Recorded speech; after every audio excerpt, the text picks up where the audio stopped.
Les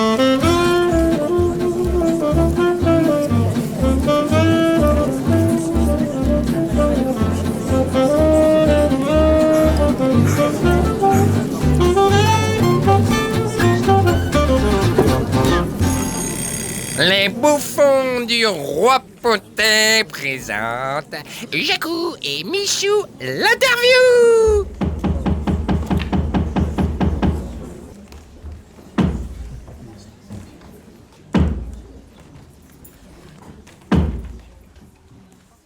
Plusieurs personnes vous accusent tout de même de mensonges et de manipulation. Et nous sommes ici pour dénouer tout ça, mon Michou. Mais je vous ai déjà répondu sur ce sujet que je sache. C'est inévitable qu'un homme, dans ma position métaphysique, soit accusé de mensonges et de manipulation. Comprenez-vous, mon petit Jacou? Entendons-nous bien, mon grand Michou, que des personnes vous accusent de mensonges et de manipulation autour de votre témoignage en tant que témoin d'une révélation venant de Dieu. Oui, vous avez tout à fait raison, j'abonde dans votre sens. Il semble inévitable que l'incrédulité puisse provoquer ce genre de questionnement.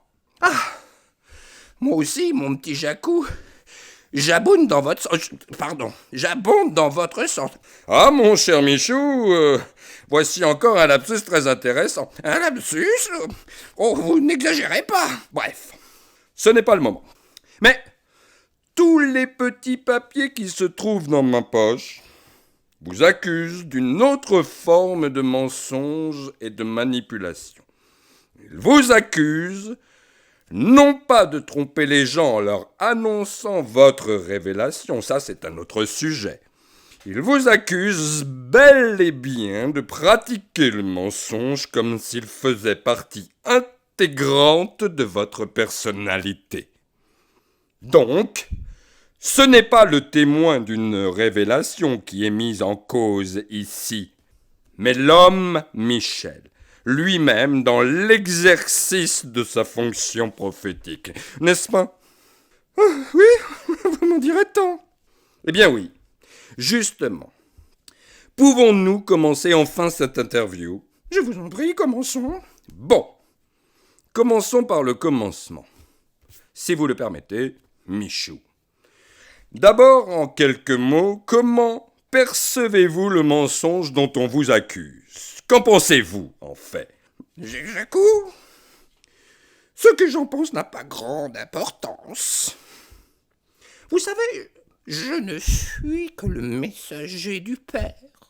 Oh, mais vous êtes aussi, d'après ce que votre livre évoque, la bonne pensée. Eh bien, Jacou, vous avez bien préparé cette interview. Voyons, Michou, je suis un professionnel. La révélation d'Arès n'est pas mon livre. Je ne suis en fait que le répétiteur de la voix de Dieu. Bon, Michou, nous n'allons pas, comme ça, rester dans un langage de sourds. Répondez à la question, s'il vous plaît. Ce que vous pensez intéresse au plus haut point tous ceux qui nous écoutent.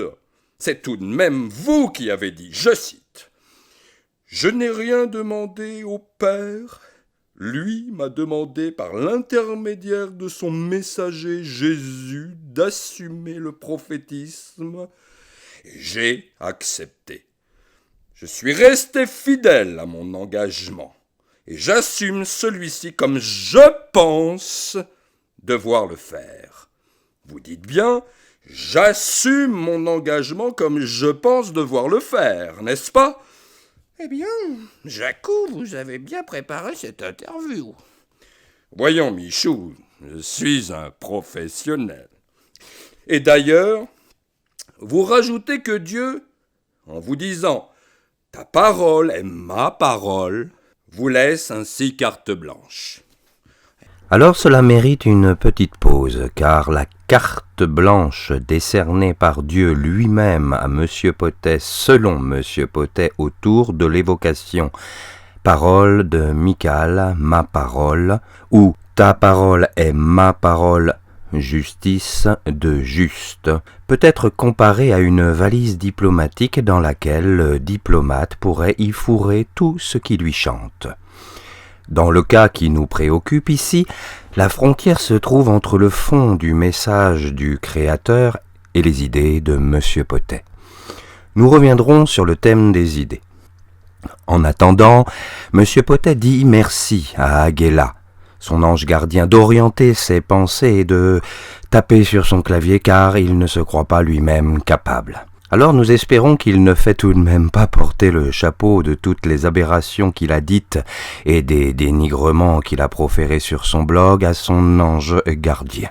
Mais, après s'être déchargé allègrement sur ses frères et sœurs bien-aimés de toutes ses responsabilités face à ses échecs, en ne reconnaissant sa responsabilité que vis-à-vis de ce qui lui semble être des succès, nous ne sommes plus surpris de rien venant de sa part. Et comme il se positionne comme étant Dieu sur terre, nous comprenons mieux pourquoi ses échecs sont toujours attribués aux autres, tandis qu'il n'a aucun scrupule à s'approprier les succès.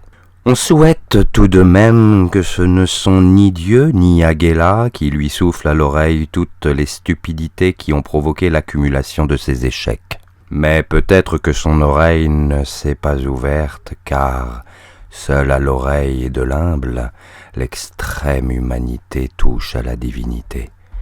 Divinité qui chante comme la plus humaine vérité. Eh bien, Jacou, vous avez bien préparé cette interview. Voyons, Michou, je suis un professionnel. Néanmoins, revenons à nos moutons. Que voulez-vous savoir exactement?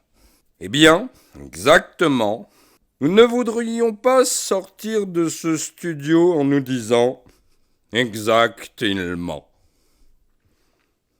Alors, puisque vous avez dit que vous avez accepté, par la force des choses comme nous l'avons déjà vu au début de cette interview, d'assumer le prophétisme, et vous rajoutez que vous êtes resté fidèle à votre engagement, et de surcroît que vous assumez celui-ci comme vous pensez devoir le faire. Nous voudrions justement savoir, bien que vous considériez avoir carte blanche, comment pensez-vous assumer votre engagement en y ayant inclus la dimension du mensonge? Bon, mon cher Jacou, vous me demandiez à l'instant de cesser de tourner autour du pot en pratiquant un langage de sourd. Alors venons-en aux faits. Voulez-vous savoir ce que je pense du mensonge? Ou cherchez-vous à m'accuser de mensonge? Mais, mon cher Michou, je ne cherche nullement à vous accuser de quoi que ce soit. Vous devez comprendre que je suis journaliste et que, en tant que tel, j'ai le devoir de faire la part des choses de manière impartiale.